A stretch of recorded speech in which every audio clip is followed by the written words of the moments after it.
El sonido del platino al romperse es más silencioso de lo que uno imagina, pero aquella mañana de domingo sonó como un disparo. Mi sobrina de 16 años, Mariana, ni siquiera me miró. Estaba haciendo una transmisión en vivo para sus seguidores. Me arrancó la pulsera de época directamente de la muñeca. La levantó frente a la cámara y la llamó chatarra opaca. Cuando no le pasó por la mano, no la desabrochó. Jaló con fuerza. La delicada cadena de seguridad, con 80 años de historia, se cortó y las piezas repiquetearon sobre las piedras de la terraza. Mi hermano, Rodrigo, dio un sorbo a su cóctel de naranja con vino espumoso. Mi cuñada, Tania, ni siquiera levantó la vista de su aro de luz. Mariana soltó una risita. ¡Uy! ¡Basura de todos modos! Nadie se movió. Nadie se disculpó. Creían que era solo joyería. No sabían que era la única razón por la que todavía tenían un techo sobre sus cabezas. Antes de que veamos cuánto le costó esa broma, deja un comentario y dime desde dónde estás escuchando ahora mismo. Quiero ver quién forma parte de nuestra comunidad hoy. Recogí los pedazos de la pulsera del piso de piedra fría. El platino se sintió pesado en mi palma. Un peso muerto, donde antes había un pulso. Arriba de mí, el desayuno tardío seguía. Mi cuñada Tania estaba ocupada ajustando el ángulo de su aro de luz, quejándose de que las sombras arruinaban su estética. Mi hermano Rodrigo rellenaba las copas, riéndose de un chiste que había escuchado 1000 veces, interpretando el papel del proveedor exitoso en una casa que en realidad no podía pagar. Esa casa era una escenografía. El jardín enorme, las cubiertas de mármol importado, el arrendamiento de la camioneta de lujo en la cochera, todo era una actuación de perfección, financiada con tarjetas de crédito al tope y rescates financieros que nunca reconocieron. Y yo era el equipo detrás del telón. Yo era Natalia, la archivista del museo, la historiadora que pasaba los días entre polvo y silencio. Para ellos yo era aburrida. Yo era la cuñada solterona que usaba zapatos sensatos y manejaba un sedán de 6 años. Me toleraban porque era útil. Me puse de pie, deslizando el metal roto al bolsillo. No grité, no volteé la mesa. Una versión más joven de mí habría llorado, suplicándoles que entendieran el valor sentimental de lo que Mariana acababa de destruir. Pero la mujer que estaba en esa terraza sintió algo completamente distinto. Era una claridad fría, clínica. Durante años me pregunté por qué me quedaba. ¿Por qué pagaba el predial de su casa cuando estaban al borde del embargo? ¿Por qué cubría el costo de sus vacaciones de emergencia? Porque en secreto, transfería 2 millones de pesos al año al Conservatorio Nacional de Música, para que Mariana pudiera estudiar violín, mientras se burlaban de mi austeridad. Antes lo llamaba bondad. Me decía que yo era el pegamento que mantenía unida a la familia. Pero cuando miré a Tania, que ya estaba editando el video de mi humillación para su historia, entendí la verdad. No era bondad, era la cadena invisible de quien sobrevive. Cuando creces siendo la que arregla todo, empiezas a creer que tu único valor está en tu utilidad. Crees que el amor es una transacción. Si pagas la cuenta, te van a querer. Si resuelves la crisis, te van a respetar. Te pones la cadena con gusto, porque te aterra pensar que sin ella no eres nada. Es una prisión que construyes tú misma, ladrillo por ladrillo, cheque por cheque. Pasé 31 años creyendo que, si soportaba suficiente falta de respeto, al final me ganaría un lugar en la mesa. Pensé que mi silencio era digno. Pensé que mi apoyo invisible era noble. Pero viendo a Mariana, que ya estaba aburrida, y desplazándose por su teléfono, entendí que no había sido noble. Había sido cómplice. Les enseñé que yo era un recurso natural para explotar, no una persona a la que se respeta. No veían a una hermana o a una tía ahí de pie. Veían un electrodoméstico. Y cuando un electrodoméstico se descompone, no le pides perdón. Lo pateas. Tania me miró de reojo, agitando una mano con desdén. No te pongas tan dramática, Nati. Se veía vieja de todos modos. Seguro te dan unos pesos por el metal. La miré. Miré la casa que mi dinero había salvado. Miré a la niña a la que mi dinero educaba. La cadena en mi cuello no se rompió. Simplemente se disolvió. «Me voy», dije. Mi voz fue baja, apenas un susurro sobre la música. Rodrigo ni siquiera se volteó. «Bueno, nos vemos la próxima semana. No se te olvide el regalo del cumpleaños de mamá». Caminé por las puertas corredizas, pasé junto a la isla de la cocina, donde solían esconder las cuentas sin pagar en un cajón, y salí por la puerta principal. Me subí a mi coche. No azoté la puerta. La cerré con suavidad. El silencio dentro del vehículo era pesado, pero no estaba vacío. Era el sonido de un contrato que vencía. El camino a casa fue una mancha de asfalto y adrenalina. No aceleré. No me pasé altos. Conduje con la precisión aterradora de alguien que acaba de darse cuenta de que tiene el detonador en la mano. Cuando entré a mi departamento, el aire estaba quieto y fresco. Olía a libros viejos y a cera con limón, un contraste cortante con el perfume sofocante de la fiesta en el jardín de Tania. Dejé las llaves en la barra, me preparé una taza de té negro con bergamota, viendo el vapor subir en la cocina silenciosa. Mis manos estaban firmes. Llevé la taza a mi pequeño escritorio en la esquina de la sala y abrí mi computadora portátil. La pantalla cobró vida, iluminando las pilas de cajas de archivo que forraban las paredes. Esta era mi vida, silenciosa, ordenada y, en secreto, increíblemente cara. Primero inicié sesión en mi banca en línea, luego abrí una hoja de cálculo nueva. La llamé el libro mayor de los fantasmas. Por primera vez en años, empecé a teclear las cifras que había mantenido escondidas en la cabeza. Los pagos de la hipoteca de la primera casa de Rodrigo, cuando perdió el empleo. 1.400.000 pesos. El préstamo para la boutique de Tania, que quebró en 6 meses, 850.000 pesos. El enganche de su casa actual, registrada como donativo, para que pudieran calificar al crédito hipotecario. 2.600.000 pesos. Me quedé mirando los números. Eran abrumadores. Tania y Rodrigo se paseaban como realeza, subiendo fotos de su estilo de vida de lujo y juzgando mi ropa práctica y mi coche de 10 años. Pero su reino estaba construido sobre la base de mi dinero. Era la ilusión de poder de la cartera vacía. Creían que gastar dinero los hacía poderosos. Creían que consumir los hacía importantes. Pero el poder real no se trata de lo que gastas. Se trata de lo que controlas. Y yo lo controlaba todo. Entré a la plataforma de donantes del Conservatorio Nacional de Música. Mi usuario era anónimo, solo una serie de números conocida únicamente por el consejo directivo. Fui a la sección de becas activas. Ahí estaba. La beca de mérito artístico Mariana H. 2 millones de pesos al año, financiada por completo por una benefactora anónima, yo. La había establecido 3 años atrás, cuando Mariana mostró potencial. Yo quería lo mejor para ella. Quería que tuviera las oportunidades que yo nunca tuve. Quería creer que si daba lo suficiente, al final me verían. Pero no veían a la donante. Solo veían todo resuelto. Asumían que el dinero venía de la escuela, del universo, de su propia especialidad innata. Nunca se preguntaron cómo una alumna mediocre, con mala actitud, consiguió una de las becas más prestigiosas del país. Miré la pulsera rota junto a mi computadora. Años atrás, el joyero me dijo que valía 700.000 pesos, pero su valor no estaba en el metal, estaba en la historia. Era un símbolo de dignidad que había sobrevivido décadas, solo para ser roto por un adolescente que pensaba que el valor se medía en me gusta. La colegiatura de Mariana durante 3 años sumaba 6 millones de pesos. La pulsera valía 700.000 pesos. La cuenta era simple. Habían destruido algo precioso para mí porque pensaban que yo era tacaña. Pensaban que no podía darme gustos. No entendían que no podía darme gustos porque estaba pagando sus vidas completas. Moví el cursor a la pestaña de administrar financiamiento. Mi dedo quedó suspendido sobre el panel táctil. No sentí culpa. No sentí tristeza.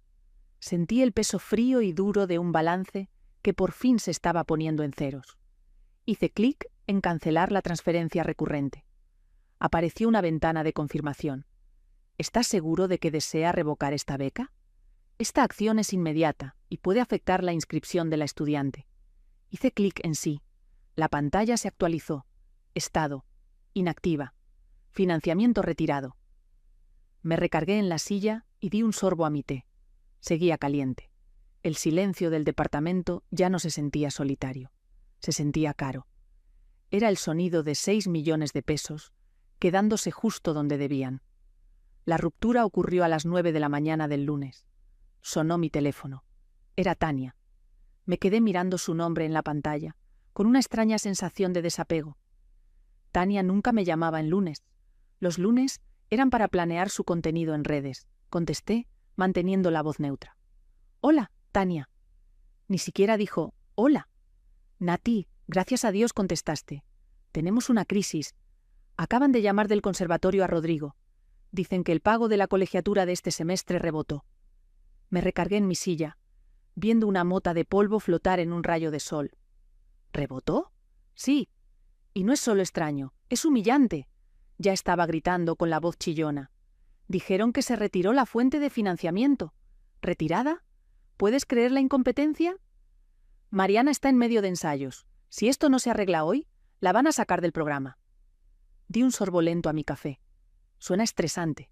¿Estresante? Es un desastre, bufó Tania. Mira, Rodrigo no sirve para estas cosas, y yo estoy a reventar con un acuerdo publicitario. Como tú trabajas con archivos y sabes cómo funciona el papeleo, ¿puedes hablarles tú? Ya sabes, usar tu voz profesional, decirles que obviamente es un error administrativo y que tienen que restablecerlo de inmediato. Casi me reí. Era Tania siendo Tania. Incluso en una crisis causada por su propia arrogancia, intentaba subcontratarme el trabajo. Ni por un segundo pensó que el dinero realmente se había ido. Para ella, el dinero solo existía como el aire. La idea de que alguien lo hubiera retirado a propósito era imposible. No puedo llamarles, Tania, dije con calma. No soy tutora legal, no van a hablar conmigo. Solo finge, tronó. Hazte pasar por ella. No sé, su representante, su administradora. Solo arréglalo, Natalia. No tenemos tiempo para estas tonterías. Estoy segura de que la donante tendrá sus razones, dije.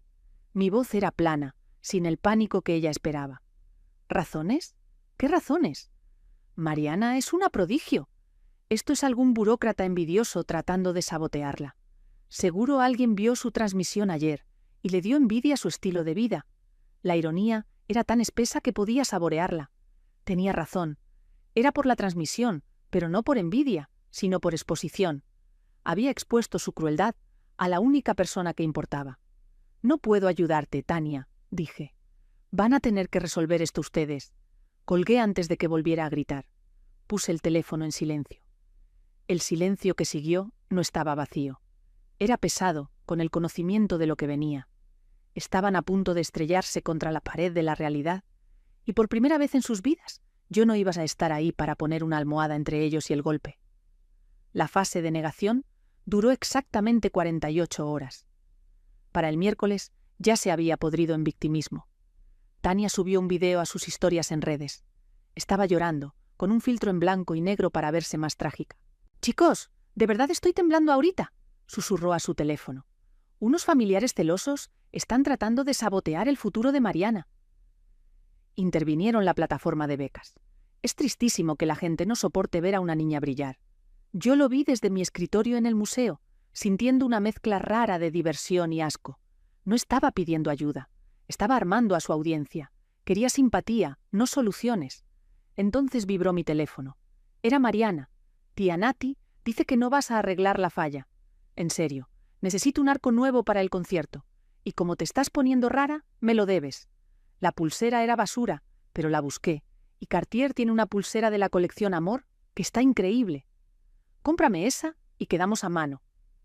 Me quedé viendo el mensaje. Quedamos a mano. Había roto una reliquia, perdido una beca, y aún así pensaba que yo le debía algo. El descaro era impresionante. No era solo un defecto, era una forma de ver el mundo. No respondí. En su lugar, abrí un documento nuevo en la computadora del trabajo. Escribí un encabezado formal dirigido al Consejo Directivo del Conservatorio Nacional de Música. Yo no era solo una donante anónima. En mi calidad de historiadora, había pasado 5 años archivando las composiciones originales del fundador del conservatorio. Había encontrado sinfonías perdidas, restaurado manuscritos frágiles y curado la exposición que les dio reconocimiento internacional. Yo era una socia silenciosa de su legado. Escribí con precisión. Detallé los términos de la beca de mérito artístico Mariana H. Citando la cláusula sobre conducta de la donante, mencioné en específico el apartado de integridad y respeto por la preservación histórica. Adjunté una foto de la pulsera rota junto a la carta original, escrita a mano por el fundador, entregándosela a mi abuela. «Esta estudiante», escribí, Ha demostrado un desprecio flagrante por la historia misma que esta institución existe para proteger. Al destruir una pieza del legado personal del fundador por aprobación en redes sociales, ha violado el espíritu de esta beca. Por lo tanto, ejerzo mi derecho a revocar de manera permanente el financiamiento. Esta decisión es final e irreversible. Presioné enviar. 10 minutos después, llegó la respuesta del presidente del Consejo. Estimada señorita Natalia, estamos horrorizados. No teníamos idea de la conexión. La revocación queda procesada de inmediato. También revisaremos su inscripción y se programará una audiencia por conducta. Gracias por su continua dedicación a nuestra historia. Cerré la computadora. El cambio era total. Ya no era solo la hormiga, ya no era el tapete, era la archivista. Yo había curado su ascenso y ahora estaba curando su caída. El silencio en mi teléfono ya no era espera, era carga. La joyería no estaba en una plaza comercial cualquiera.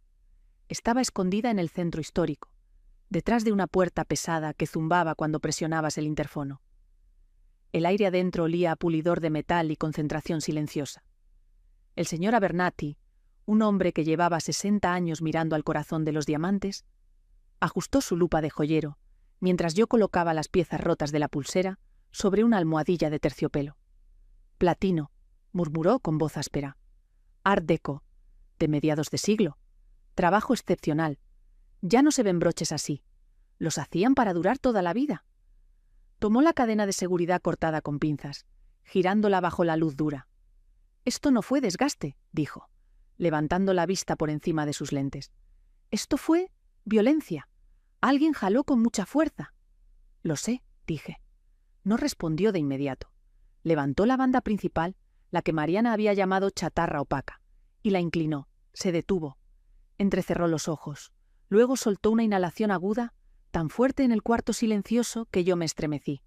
Señorita Natalia, dijo, bajando la voz a un susurro. ¿Usted conoce la procedencia de esta pieza? Era de mi abuela, respondí. Me la dejó. Dijo que era especial, pero nunca dijo por qué. El señor Abernathy me hizo una seña para acercarme. Miré por el aumento. En el interior de la banda, grabado con una letra tan microscópica que parecía un simple rayón a simple vista, había una inscripción. Para Leonor, por la música que me salvó. H.B.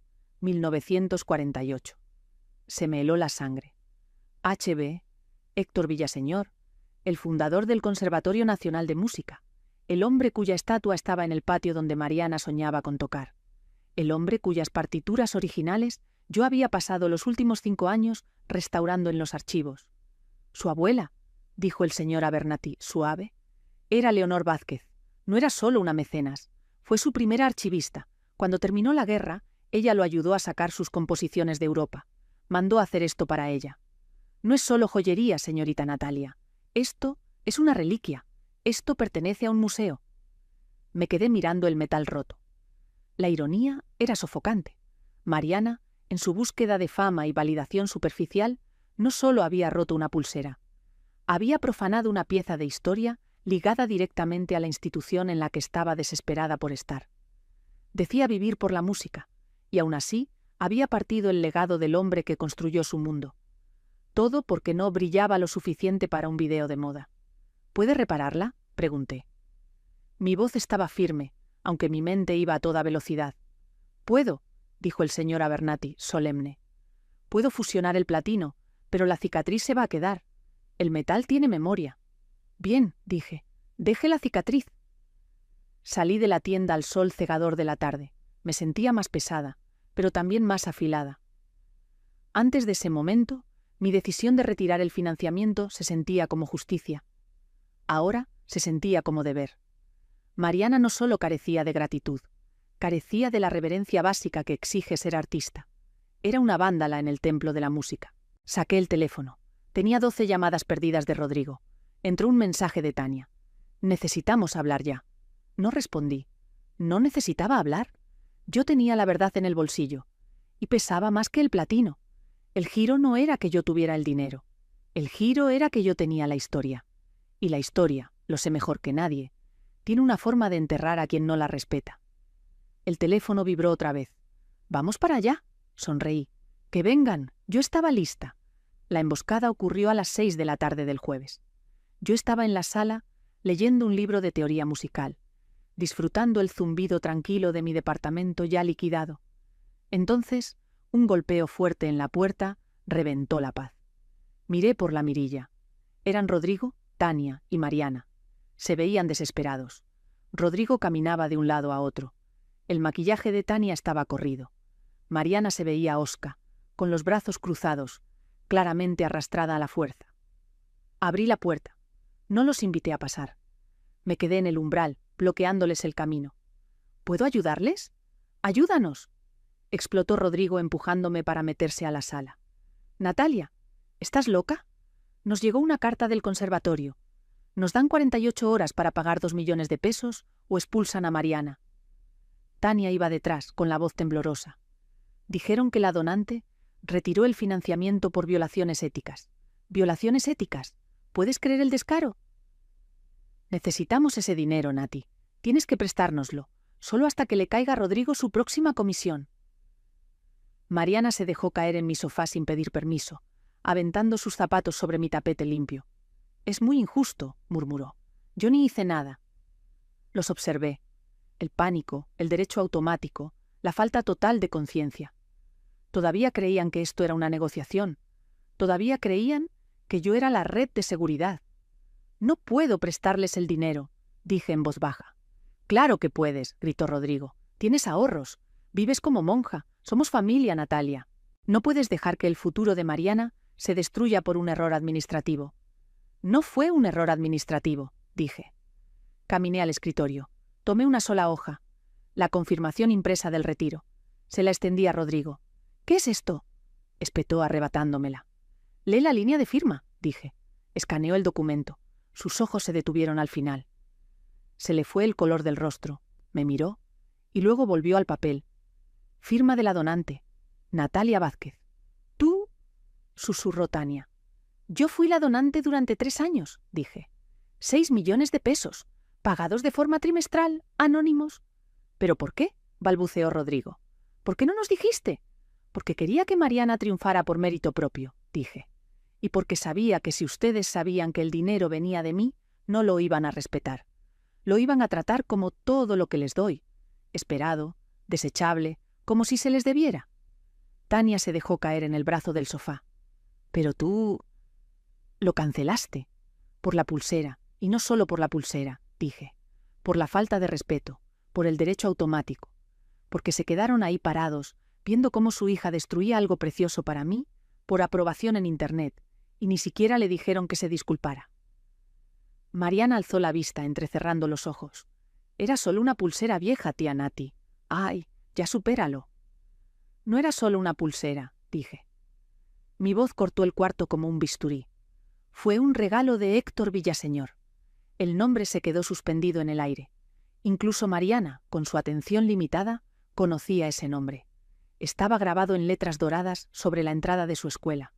Se la dio a mi abuela en 1948, continué. Le decía que era la mujer que salvó su música. Cuando rompiste esa cadena de seguridad, Mariana, no solo rompiste joyería, partiste un vínculo directo con el fundador de la institución a la que estás suplicando entrar. Profanaste su legado. Rodrigo parecía a punto de vomitar. Tania se tapó la boca con la mano. La boca de Mariana se abrió. La mueca hosca de desafío por fin se resquebrajó. Tú sabías, susurró Mariana. Soy historiadora, dije. Es mi trabajo saberlo, y era mi trabajo proteger ese legado de personas que no entienden su valor. El silencio en el cuarto fue absoluto. El cambio de poder fue tan violento que casi podía sentirse como un cambio en la presión del aire. Ya no eran la familia exitosa exigiendo ayuda a la tía pobre. Eran vándalos parados en casa de su mecenas, y la cuenta por fin había llegado. Tania fue la primera en romperse. Estalló en llanto, pero no eran lágrimas bonitas de filtro. Eran sollozos feos, desesperados. Me agarró la mano, clavándome las uñas. «Por favor, Nati, no puedes hacer esto. Es el sueño de Mariana. Solo es una niña. No puedes castigar a una niña por ser tonta». Retiré la mano. Tonta. Romper la propiedad de alguien es tonto. Profanar un artefacto histórico porque no combina con tu atuendo es podredumbre de carácter. Rodrigo dio un paso al frente, ojeroso. Natalia, por favor, te lo pagamos, te lo juro, solo restablece la beca. Si la sacan ahora, nunca van a entrar a la Facultad de Música de la UNAM. Se le acaba la vida. No se le va a acabar la vida, dije. Solo va a ser diferente, va a ser ganada. Miré a Mariana, no estaba llorando. Miraba el piso, la cara ardiendo entre vergüenza y furia. No estoy destruyendo su futuro, Rodrigo, dije, suave pero firme. Lo estoy salvando. Me miraron confundidos. Si la rescato ahora, continué, si la dejo creer que puede romper historia y tratar a la gente como basura sin consecuencias, va a crecer y se va a volver un monstruo. Tendrá talento, sí, pero el talento sin carácter no vale nada. Es una casa construida sobre arena. Caminé a la puerta y la sostuve abierta. Entró el aire fresco de la tarde, despejando la atmósfera sofocante de derecho automático. «¿Estoy plantando una semilla?», les dije. «Es una semilla dura y va a ser amarga de tragar. Pero tal vez, 10 años después, cuando Mariana sostenga algo precioso entre las manos, recordará el sonido de ese platino rompiéndose y lo tratará con respeto. Esa es la única beca que me queda por dar». Se fueron en silencio. Nadie azotó la puerta esta vez. Salieron al pasillo como fantasmas, cargando el peso de una realidad que ya no podían negar. 3 semanas después, recogí la pulsera con el señor Abernathy. La reparación era impecable, pero la cicatriz estaba ahí. Una vena delgada color plata, cruzando el platino, donde la cadena de seguridad había sido fusionada. Me la puse en la muñeca. Se sentía diferente. Más pesada, más real. Ya no era solo un regalo de mi abuela. Era una cicatriz de batalla. Mariana fue dada de baja del conservatorio. Rodrigo y Tania no pudieron reunir los 2 millones de pesos. Ahora asiste a la preparatoria pública de la zona.